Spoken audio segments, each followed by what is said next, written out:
You're big capping. Today I'm going to attack your identity, and you're going to love me for it. The thing about identity is that it is fluid.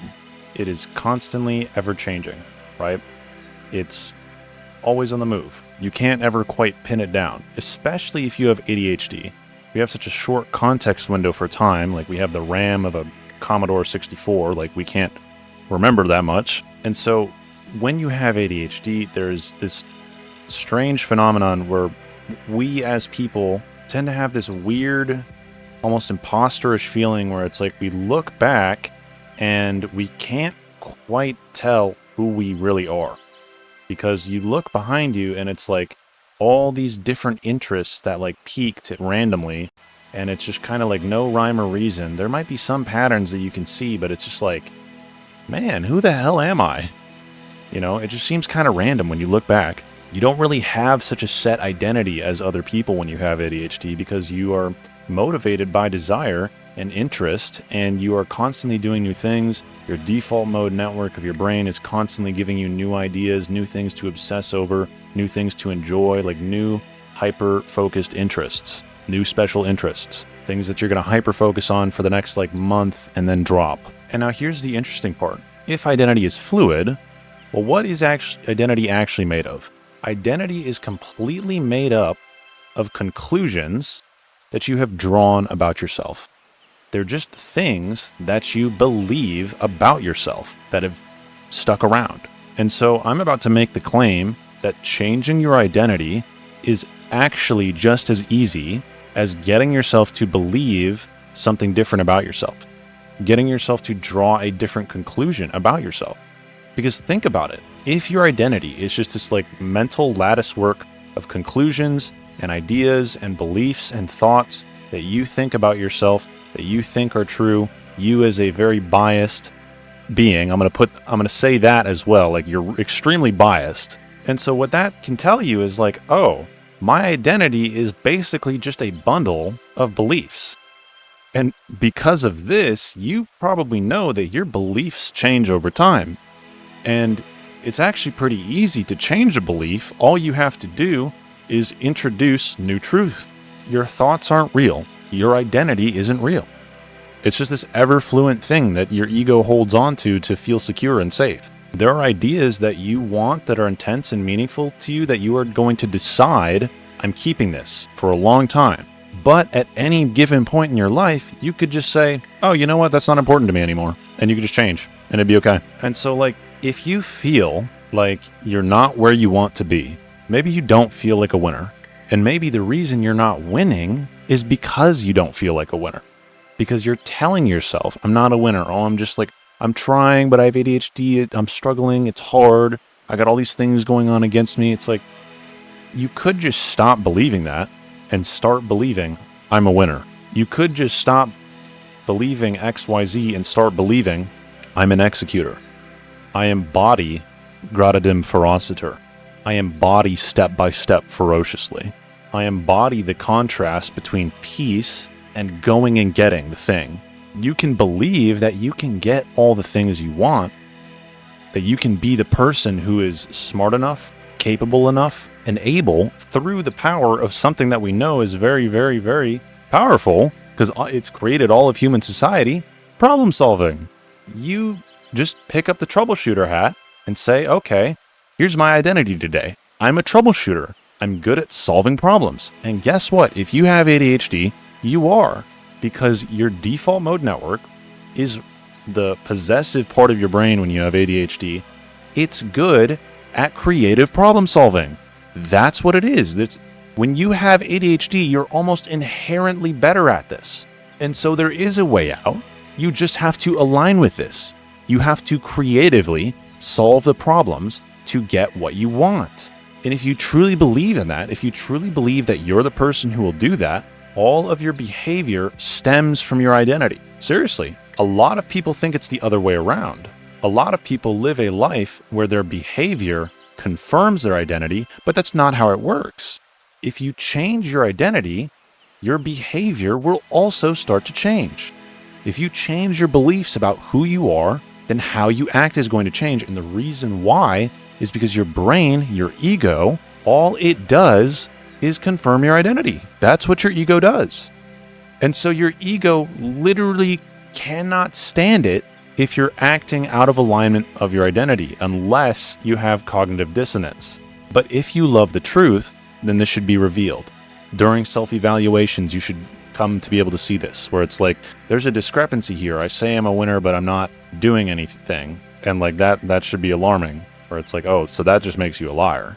But then you could then respond to that with, well, I'm not a liar, so I'm just going to act. And so you have to hold on to the identity long enough for it to mature into something real. Whatever you believe and hold on to for long enough will manifest into reality. And I'm not talking like just some spiritual stuff right now. I mean, there's a component of that to it. I mean, seriously, this is how ideas become reality. You hold on to an idea for long enough, you solve problems around that idea long enough, and then the idea suddenly one day is a reality after a period of time where you held on to it and kept doing that. So you need to be careful which fires you're carrying with you. You need to have good vibes. You need to be a person who is about good vibes. You need to be a person who believes in good things about yourself, about others. And guess what? This applies to other people too. If you believe good things about other people and then you encourage them and you say, hey man, you're really strong. Guess what that just did to them? That put the idea in their head. It strengthened it a little bit. Oh, I'm strong. I can keep going. That's the power of encouragement. You're basically seeding identity into people and making them agree with it. And then they also get a hit of dopamine when you do this. And so it's like a self-feedback rewarding loop of like, oh, wow, I'm strong. Like, this is who I am. Like, I'm going to do the thing. I'm going to do it. Like, I'm not going to let this get in my way, you know? And you can use this on yourself. This is why you have to talk to yourself with encouragement, not disparagement. You can't do that. You can't do that. You're not going to get anywhere in life. You're actually just going to go down a downward spiral. It sucks. When you have ADHD, every day you either get to choose the upward spiral or the downward spiral. And the downward spiral always comes with a negative self-talk. And so that should tell you something about negative self-talk. What you're doing is you're reaffirming a bad identity that you don't want. And so you just got to cut it out. And instead of cutting it out, because it's hard to cut it out, like your brain just does it automatically sometimes, you just have to respond. You have to become aware of it and respond with the opposite. I'm trying to stop swearing right now. I don't like swearing. I'm trying to stop it, but I have a really bad habit of swearing. So every time I catch myself swearing, I tell myself, and here's kind of another tip, is anything you tell yourself out loud, that's storing the information in more places in your brain, or if you're writing it on paper, and when it's externalized, your brain takes it more seriously. If you want to think about it spiritually, it's like that's the first real step to manifesting it, is like manifesting it in this minor form of like speaking it or writing it on paper, which don't do magic. It's a scam. And like all good scams, there is some truth to it. And this is kind of the truth about it. So if you say out loud or write on paper or do both, or like have these affirmations, really is what it is, where you purposefully change your identity. That's what you're doing. You're reprogramming yourself. You're saying, you know what? I'm not that old person. I'm this person that I'm looking to in the future. And if you can just hold on to that for long enough, guess what will happen? Your ego will do all the heavy lifting for you. Where it's like, oh, I have to reaffirm this identity in every way possible. And it just does it automatically, subconsciously. And that's how you become the person that you like and live the life that you want. Now, obviously, you can't lie. Like, there has to be some level of like recognizing like certain things about you. But even if that's the case, you can recognize those things and understand, oh, there's a process here. There's some sort of process, there's some sort of flow that I can go through to change this. There's a certain set of false beliefs stopping me, a certain set of beliefs that I haven't acquired yet in order to get there, and a certain level of focus and things that I need to do in order to get the desired identity that's going to lead to achieving the desires that I have. And so if you're not making progress, the answer is probably to study. But if you're studying and you're not making progress, the answer is you need to work. But honestly, it's so cool because this entire process can be entirely led by your desire. So you literally can live a life of just doing what you want and believing that you are the person who can and is, and this is how you avoid the lie and the dissonance, is believing you're the person who can and is becoming the thing that you want to be. And if you do this, if you hold on to that, you will actually become it. That's how it works. So while the identity is fluid and constantly ever changing, there are a few things that you can do what I recommend you do is come up with an outline, like a document, where you get very specific on like 2 or 3 things where it's like, this is who I am. This is my highest priority. If you had like 3 wishes on who you could be, that's what you want to do. You want to pick those 3 wishes and then start to believe that you are becoming those things and that you can and you will and you absolutely will. If you have an obnoxious belief that you will, you won't give up. And if you don't give up, you'll get there eventually, especially if you're the person who knows how to identify a problem, then solve the problem, ask for help, and optimize for becoming that. Like the process of growth is pretty simple. Like that's it.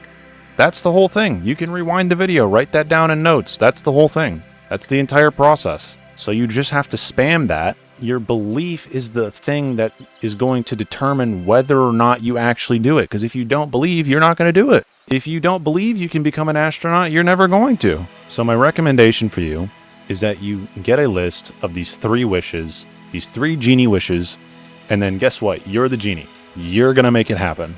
Where it's like, who do I really want to be? And you know what? If they need to change, that's okay. But like, try and hold on to these. The goal is to try and hold on to these unless you really want to give them up.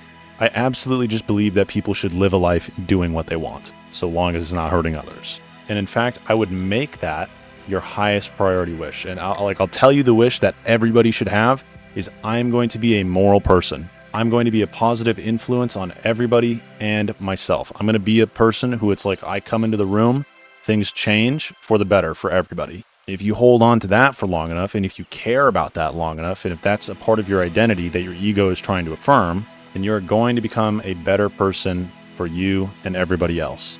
But if you're cognitively dissonant, you'll just become self-righteous. So make sure that you actually love the truth and that you actually align with that instead of like having this weird conscious split.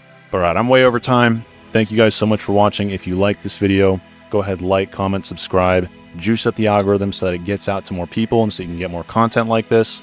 Thank you so much for watching to the end of the video. It's actually the most important stat for YouTube, so I really appreciate it.